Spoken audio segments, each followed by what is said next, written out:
Guys, আজকে আমি আমার এই ফোনটিকে রাখবো 24 ঘন্টার জন্য মাটির নিচে। কি বিশ্বাস হচ্ছে না? সম্পূর্ণ ভিডিওটি দেখতে থাকুন আমার সাথে। প্রথমে আমি ঘর থেকে একটি দাও এবং একটি পলিথিন নিয়ে চলে আসলাম।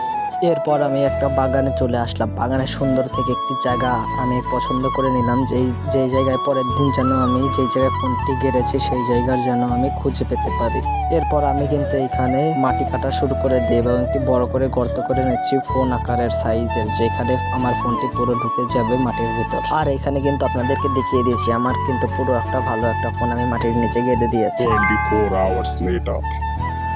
তারপর আমি কিন্তু এখানে পরের দিন চলে আসি 24 ঘন্টা পরে, এবং আমি এখন দেখতে যাব যে আমার ফোনটি কোথায় গেড়েছিলাম। প্রথমে আমি আমার ফোনটি খুঁজে পাচ্ছিলাম না, তারপরে মনে পড়লো যে এইখানে গেড়েছি। তারপর আমি আমার ফোনটিকে খোঁড়া শুরু করে দিলাম এবং এইখানে আমি আমার ফোনটিকে কিন্তু পেয়েও গেলাম। এরপর আমি দেখলাম আমার ফোনটি এখন আর বেঁচে নেই। এবং তোমাদের যদি এই ভিডিওটি ভালো লাগে তাহলে একটা লাইক এবং একটা সাবস্ক্রাইব করে দিবা। Bye bye.